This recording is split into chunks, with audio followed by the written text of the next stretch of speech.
Degree అందరూ ఇస్తారు. Career కి క్లారిటీ ఇచ్చేది మాత్రం కాన్ఫిడో. బెస్ట్ యూనివర్సిటీ సీట్ తో పాటు సెటిల్ అయ్యే స్కిల్ కూడా గ్యారంటీ. మీలాంటి పెద్దల నుండే నేను ఒకసారి ఒక విషయం విన్నాను సార్.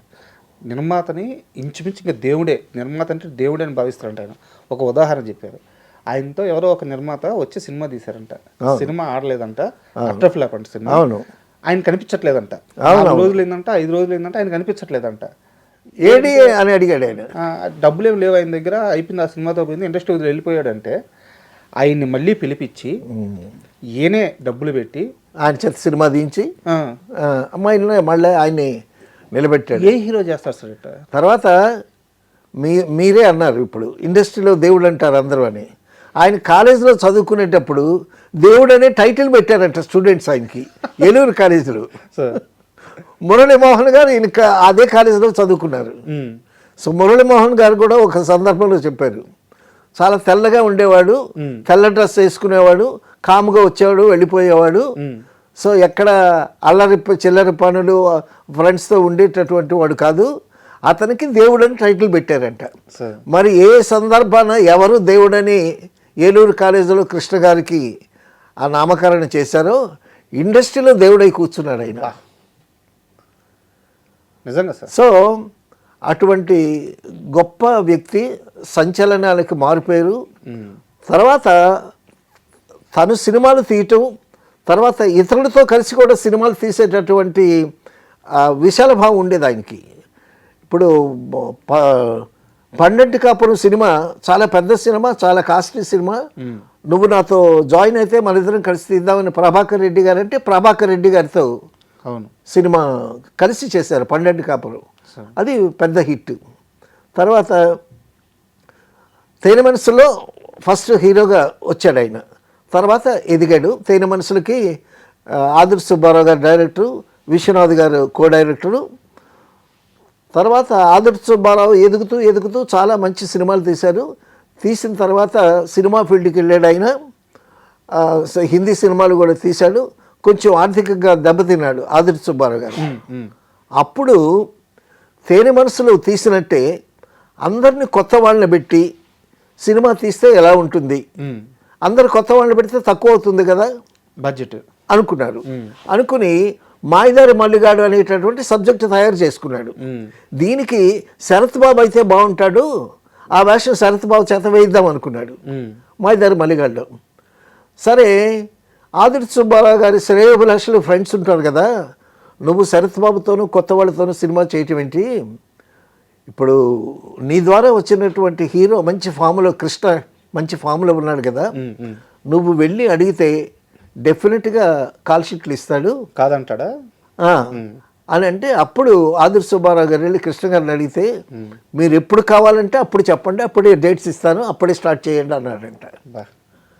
అనేసరికి అప్పుడు జవసత్వాలు కూడా తీసుకుని ఆదుర్తి సుబ్బారావు గారు కృష్ణ గారిని, మంజుల గారిని, తర్వాత జయంతిని ఒక మంచి ప్యాడింగ్ పెట్టి మాయదారి మల్లిగాడు సినిమా చేశారు. దానికి ఆ సినిమాకి ఎన్ఆర్ నంది డైలాగ్ రైటర్ అండి. ఎన్ఆర్ నంది సగం స్క్రిప్ట్ రాశాడు, మిగతా సగం రాయటానికి ఆయనకి ఏదో ప్రాబ్లం వచ్చింది. ఆయన అటెండ్ కాల, సమయానికి స్క్రిప్ట్ ఇవ్వలేకపోయాడు. అప్పుడు సత్యానంద్ గారు ఆదుర్తి సుబ్బారావు గారికి మేనల్లుడు అవుతాడు. ఓకే. సత్యానంద్ గారు అప్పటి వరకు ఏంటంటే ఒక 2 రోజులు ఒక నవల రాయటం, అది పబ్లిష్కి ఇవ్వటం, డబ్బులు తెచ్చుకోవటం, కాలక్షేపం చేస్తూ ఉండేవాడు. సరే ఈ ఆదుర్తి సుబ్బారావు గారు చుట్టూ తిరుగుతున్నా ఆయన పెద్ద పట్టించుకోలేదు.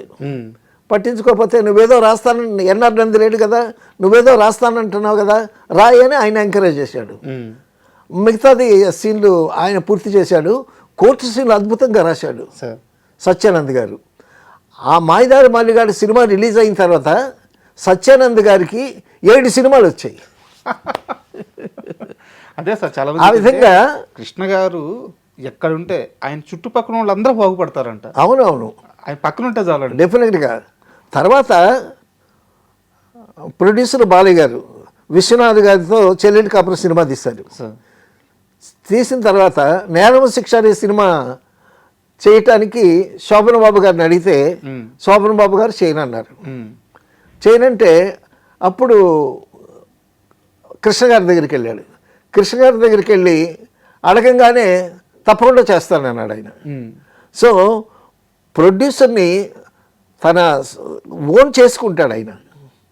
ఇప్పుడు శోభనబాబు గారు ఎందుకు చేయనన్నారు, అసలు అక్కడ జరిగింది ఏమిటి, కొంతమంది అయితే అవి తెలుసుకుంటారు. అదేం లేదు, నా దగ్గరికి వచ్చాడు ఒక ప్రొడ్యూసర్, సినిమా చేయమన్నాడు, చేయటం అంతే. ఫైనాన్షియల్ ఇష్యూసే కదా అంతే. సో ఆ విధంగా ఎంతమంది ప్రొడ్యూసర్లు, ఎంతమంది డైరెక్టర్లు, ఎంతమంది కెమెరామెన్లు. తర్వాత మనం కృష్ణ గారు సంచలనానికి మారిపోయారు అనుకున్నాం కదా sir. So Alluri Sitaramaraju cinema తీయాలని ఆయన అనుకున్నాడు. అనుకుని ఎన్టీ రామారావు గారి దగ్గరికి వెళ్ళారు. ఎన్టీ రామారావు గారి దగ్గరికి వెళితే అన్నగారు ఇలాగా మేము అల్లూరి సీతారామరాజు చేయాలనుకుంటున్నాము అంటే, ఆల్రెడీ వీళ్ళు ప్రిపరేషన్స్లో ఉండి ఆయన దగ్గర ఒక మాట చెప్పుదాము పెద్దరికంగా ఉంటుందని ఆయన దగ్గరికి వెళ్ళారు. ఆయన కూడా ఇది వరకు ప్రయత్నించున్నారని తెలిసి ఆయన ఆల్రెడీ స్క్రిప్ట్ తయారు చేసుకొని మేము చేస్తున్నాం బ్రదర్, అది మా దగ్గర స్క్రిప్ట్ ఉంది, ఎందుకు ఆపానంటే అందులో కమర్షియల్ ఇంగ్రీడియంట్స్, అందులో ఒక పాటలకి స్కోప్ లేదు, ఒక డ్యూయట్కి స్కోప్ లేదు, సో కమర్షియల్గా ఎక్స్పెక్ట్ చేస్తారు కదా అని ఆపాను నేను. అని అంటే మేము ప్రొసీడ్ అవుతామండి, మేము తీస్తామండి అది ఇది అని ఆయనతో ఒక మాట చెప్పి వీళ్ళు అల్లూరి సీతారామరాజు తీశారు. చాలా అద్భుతంగా తీశారు, చాలా కష్టపడి చేశారు. అందులో ఫోటోగ్రఫీ కానీ, ఆదినారాయణరావు గారు మ్యూజిక్ కానీ, మహారథి గారి డైలాగ్స్, మహారథి గారి డైలాగ్స్. మహారథి గారు ఒక ఋషిలాగా, ఒక యోగిలాగా కూర్చుని ఆ సినిమా స్క్రిప్ట్ని అంత అద్భుతంగా రాశాడు ఆయన.